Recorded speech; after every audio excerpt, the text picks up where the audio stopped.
Hey besties, it's time for another Teach Me Tuesday, and by request we are going to have a look at one of the poems today. We're going to look at John Wilmot's A Song Absent from Thee. So it's a really interesting choice actually, because it is quite a satirical love poem from the end of the Restoration era. So when Charles II took over the throne in the Restoration era, England kind of ditched the puritanical movement, which was associated very much with this kind of staid lifestyle, not being overly demonstrative, not really having much fun, certainly not indulging in displays of romance, and kind of bawdy comedy took over a little bit. And Wilmot himself was described as the wickedest man in England, and he used satire to push the limits of what was acceptable for him to say within that society. So he talks about absent from thee I languish still, which sounds romantic, but actually he's literally saying that while he's away he'll suffer, but he'll cheat anyway. He won't be able to help himself. So the poem, if we think about language, structure and form, it is a dramatic monologue, which is very typical of kind of male-focused love poetry, in that the woman often doesn't have a voice at all, so we don't really hear from her side of things. So we're dealing with classic kind of rhetoric here, classic persuasive techniques.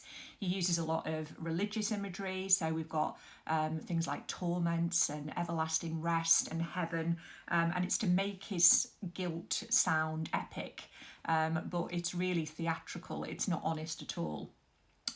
So he uses cliches as well. So we've got a lot of kind of cliches that we would associate with romance and love poetry. So fixed heart, languish, they make him sound devoted, until actually you realise that he's doing a little bit of gaslighting, really.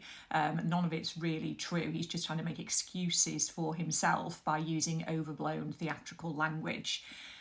Structurally, the poem has 4 quatrains and 4-line stanzas. It's written in iambic tetrameter, and the A-B rhyme scheme, it does flow mostly, but in the final stanza we do have this little hint that everything is not as it seems. We have heaven and forgiven, which are a bit of a half rhyme really. They don't quite match, so that off rhyme is a little bit sneaky. It's a subtle hint that not everything in the relationship is as clear cut as you might imagine it to be. So let's have a look at a couple of other lines. Lest once more wandering from that heaven. So he literally says at the end that he knows that if he cheats again, he'll go to hell, but he admits that he'll probably do it anyway. So it's not really a love song at all.